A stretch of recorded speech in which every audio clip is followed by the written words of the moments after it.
impacto que a reforma tributária traz para as empresas de serviço? Vai ter aumento da carga tributária, vai ficar mais caro o imposto, vai realmente simplificar o trabalho das empresas? Nesse vídeo aqui eu vou explicar tudo o que foi aprovado na Câmara dos Deputados em relação à reforma tributária e qual é o impacto que isso gera para essas empresas e serviços e o que você precisa saber sobre os próximos passos da aprovação da reforma tributária. É um vídeo com conteúdo bem denso, mas bem didático para você e é muito importante para nós que você nos ajude, que esse conteúdo chegue para mais pessoas, deixando o seu like aqui. Tá bom? Vamos lá?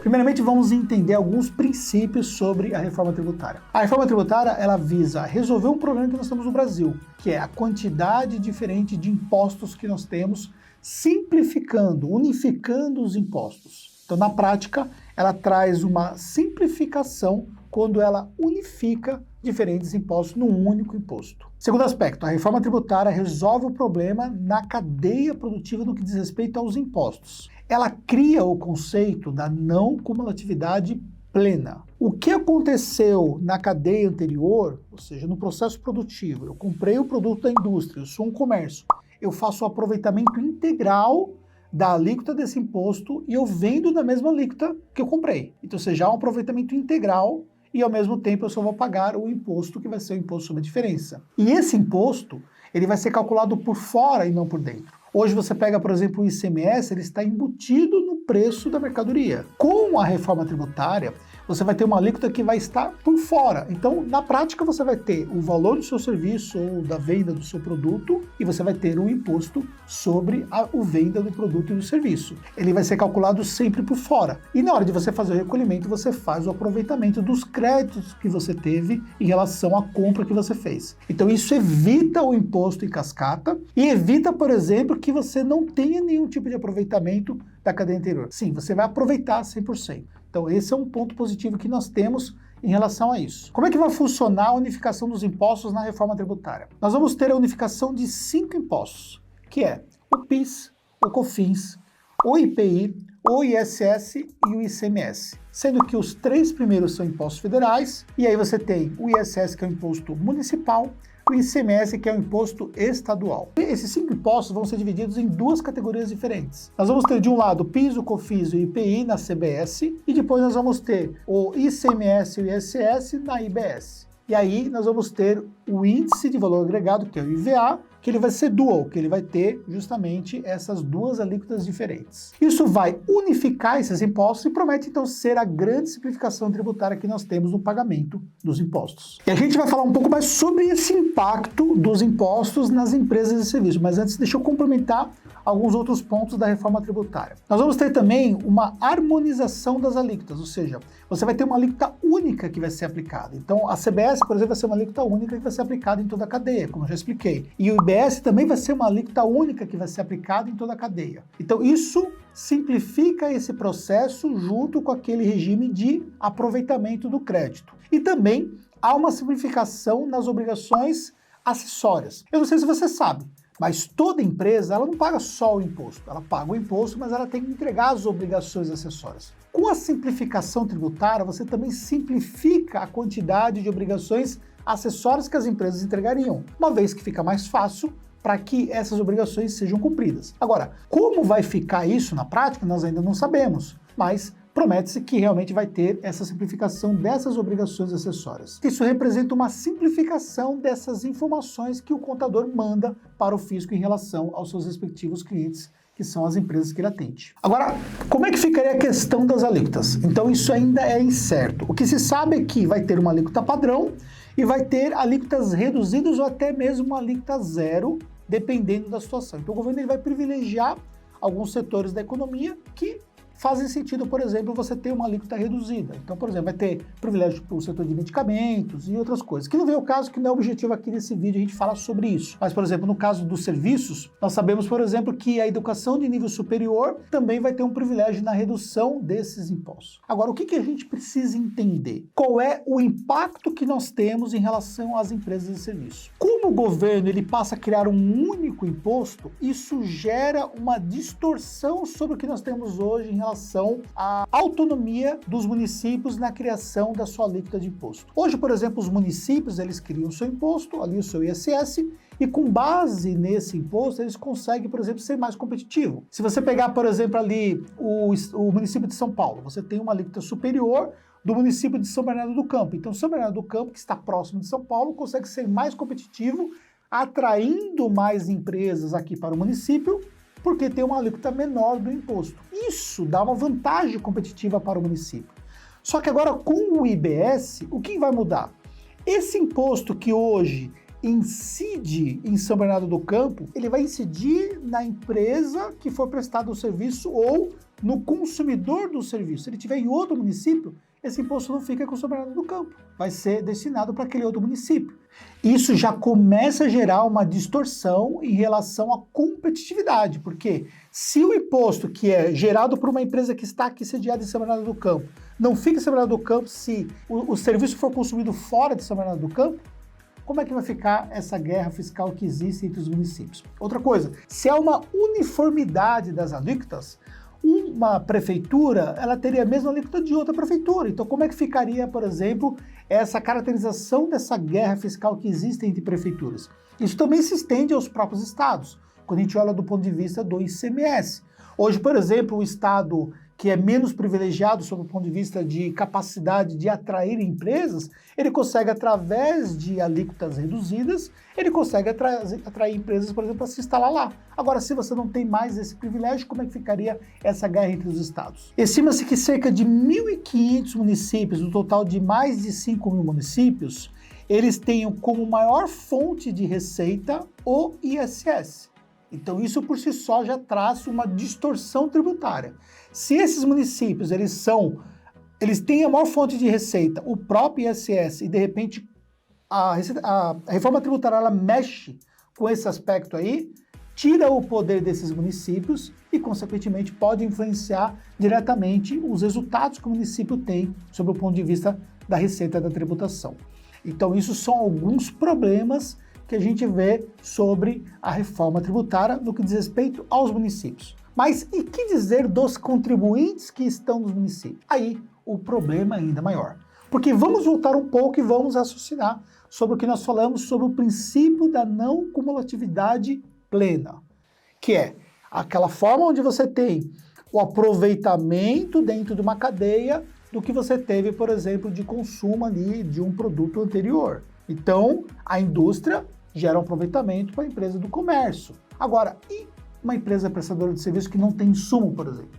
Se é serviço pleno, ela não tem insumo. Como é que ela vai ter ali o aproveitamento se ela não tem ali como buscar um crédito através do insumo? Nesse caso, essa empresa de serviço ela vai ter uma majoração da alíquota. E alguns estudos dizem que é possível ter majoração de mais de 180% em alguns segmentos. Olha só o impacto que isso pode gerar numa empresa prestadora de serviço. Isso pode, inclusive, inviabilizar algumas categorias de serviço. Por exemplo, existem atividades e serviços que você não tem uma margem tão significativa para justificar um aumento tão significativo de imposto. E aí você passa a ter um problema com relação a essa tributação. E como se não bastasse, o governo agora está falando sobre a criação também de um imposto sobre os dividendos. Na prática, o governo passaria a tributar também a retirada dos lucros que você faz da sua empresa, que hoje você tem isenção garantida. Como é que ficaria então tudo isso, né? Pois é, vai virar uma loucura. Porque você imagina, se você tem uma empresa prestadora de serviço e essa empresa prestadora de serviço ela já paga o imposto, que talvez você olhe para o imposto e você já fala que é muito alto. Por exemplo, nós temos empresa prestadora de serviço aqui tributando por volta de 16%, o que é um imposto já muito alto. Agora imagine, por exemplo, se esse imposto chegar a próximo de 30%, vamos colocar 25%. Olha só a majoração que nós teríamos ali. O imposto seria muito mais alto, ou seja, 1/4 seria destinado ao pagamento do imposto sobre a receita daquela empresa prestadora de serviço. Então já está um impacto ali significativo. Só que aí essa empresa foi lá, pagou todos os seus custos, teve funcionários e tudo mais. Depois que ela tirou todos os custos, aí o seu proprietário ou os seus proprietários vão fazer a sua retirada de lucro, porque hoje a empresa prestadora de serviço, ela paga ali sobre um Prolabore ou INSS um valor baixo e ela faz a retirada de lucro porque esse lucro hoje é isento de imposto de renda. Só que se houver também a tributação sobre esse lucro, o que vai acontecer? Você vai pagar o imposto novamente. E você paga o imposto na sua pessoa jurídica e depois paga o imposto para fazer a retirada desse lucro.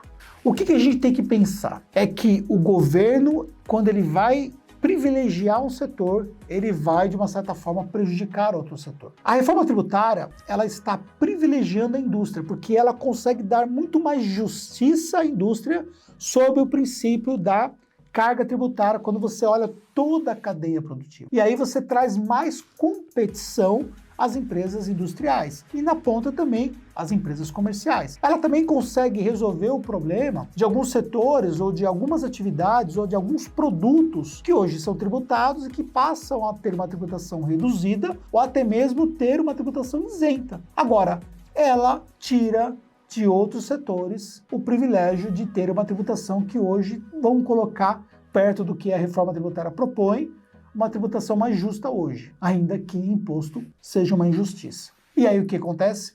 Esses setores são prejudicados com uma majoração do imposto aqui no Brasil. Então, na prática, não existe algo que vai privilegiar. O governo não vai fazer um privilégio de diminuir o imposto, diminuir o trabalho, tornar a carga tributária mais justa, simplificar todo o processo tributário no Brasil e contar com o crescimento do país para justificar essa perda da arrecadação. Na prática, o governo vai tirar daqui e vai colocar aqui. E aí ele vai tirar de uma cadeia da indústria e vai colocar, por exemplo, no serviço e vai onerar o serviço para fazer o processo de compensação. E se as empresas faturarem mais, vão arrecadar ainda mais. E o que vai ter é apenas uma mera simplificação na forma como você faz o recolhimento do imposto. Mas lá na ponta você tem, na verdade, um aumento da carga tributária. Isso é o que acontece com o texto que foi aprovado dentro da Câmara dos Deputados. Só que a gente precisa entender que esse texto ainda vai para o Senado, vai precisar ser aprovado em 2 turnos no Senado. Se tiver alguma coisa que modifica,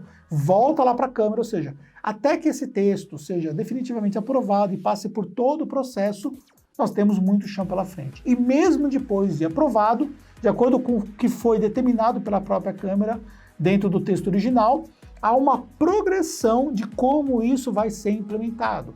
Qual é o prazo de implementação? Tem coisas que se implementam mais rapidamente e outras que se implementam mais à frente, para que todo mundo possa se preparar, se é que podemos dizer que alguém pode se preparar para poder pagar mais imposto. O que a gente sabe de forma bem clara, de forma bem realista, que a forma como esse texto original foi aprovado, ele não foi estudado por quem realmente conhece o que acontece, o problema do dia a dia das empresas, que é a alta carga tributária e a grande burocracia que nós temos aqui no Brasil hoje. E onerar ainda mais as empresas só vai atrapalhar o empreendedorismo. Então, realmente, nós precisamos que o legislativo ele consiga ter a condição de avaliar de forma adequada qual é a proposta que vai, de fato, beneficiar as empresas. A gente sabe que o que nós vivemos hoje não é tão simples de se resolver e talvez leve-se muito tempo para que realmente a gente possa ter uma solução definitiva sobre a carga tributária brasileira e todo o processo que nós temos tributário em volta disso tudo.